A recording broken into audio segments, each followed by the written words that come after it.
You've probably seen the entrepreneurship movie Founder that talks about the journey of McDonald's from one outlet to F&B empire around the world. If you haven't, that's okay, I'll give you the context in a moment.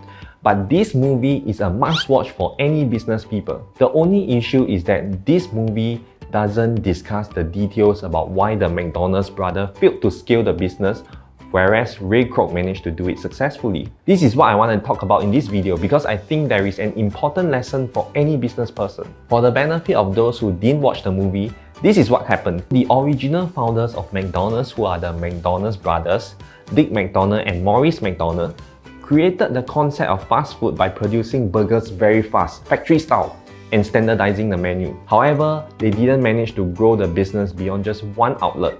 Then Ray Kroc came along and he successfully implemented franchising for McDonald's. Ray Kroc was the one who multiplied McDonald's into the empire you see today. He then bought out the McDonald's brothers and they couldn't even use their own name in their outlet after that because it's trademarked by Ray Kroc. Now the question is, why did McDonald's brothers fail to multiply McDonald's whereas Ray Kroc managed to do it? Here's the thing.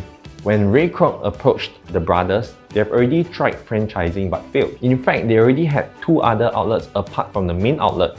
According to the brothers, it didn't work because the quality and standards couldn't be maintained at the outlets where the brothers were not stationed. They concluded that franchising doesn't work and they feel they're destined to just one outlet. They were happy to let Ray Kroc try out franchising again because they had no other choices.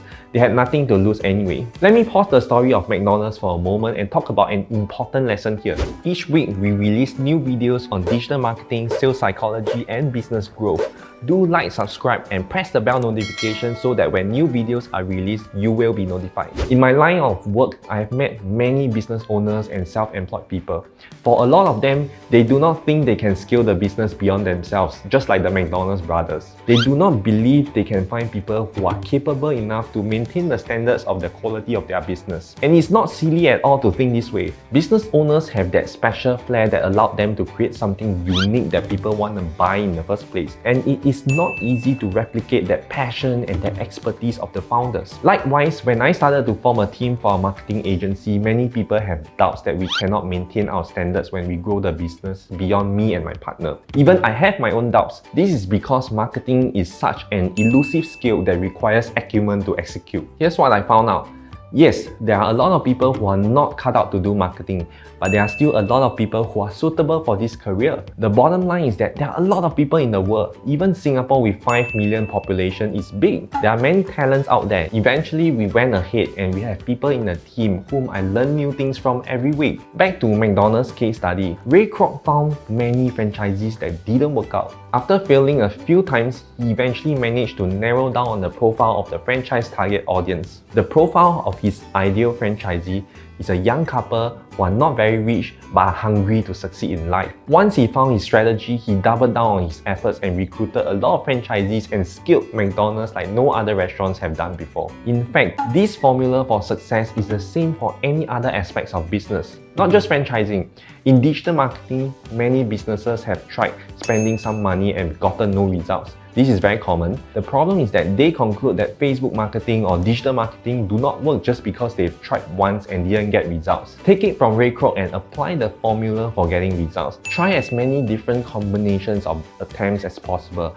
Gather data, analyze the data and see what works, what doesn't. Finally, double down on what works. It's that simple. In digital marketing, we call that split testing. It's the same thing.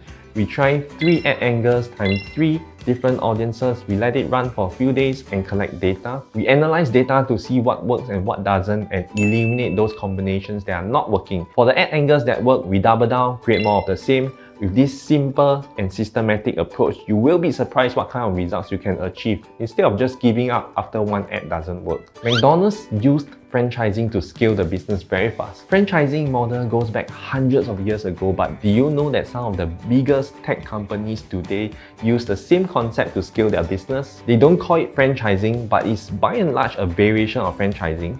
business fundamentals are still the same. For example, Airbnb is bigger than any hotel chain.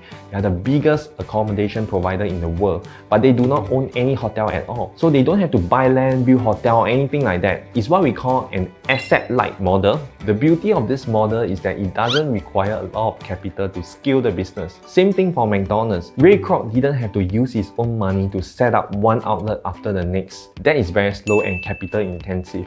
Instead, they recruit franchisees who use their own money to construct McDonald's outlet and pay the rent. They just keep recruiting and they grew very fast. The same is true for tech companies like Airbnb and Grab and Uber, and even insurance companies like Prudential and AIA. They just recruit business owners who help them to grow their business quickly without having to pay salary. Today with the internet, you can keep your business asset light to grow fast as well. For example, you don't have to spend money to set up a store or do renovation anymore. You can acquire customers and serve customers totally online, just like Secret Lab. Furthermore, nowadays you don't have to buy servers or software anymore. You can just subscribe to cloud server and SaaS products. Running a business asset-light is easier now than ever before. Of course, if you have watched the movie, you know that McDonald's did transition to the asset-heavy model. They became sort of a developer after they started to acquire the lands in which McDonald's outlets were built on. That was after they became rather successful and well-known. And that reminds me of Amazon's strategy as well. At the start, Amazon is also asset-light as they didn't have a physical shop or warehouse. However, in recent years, they started to invest in their logistics network. They have 30,000 delivery vans and drivers.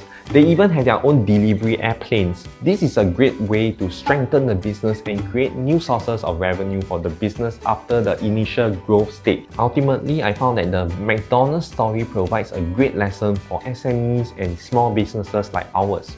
It's a reminder that we shouldn't stay small and be content with one outlet. We can learn from the lessons of the McDonald's brothers. With the right strategy and approach, we can grow into a big business like McDonald's is today. Strategy aside, the mindset and belief is critical. Thanks for watching this video. Do like, subscribe and press the bell notification so that when new videos are released, you will be notified. I'll catch you soon.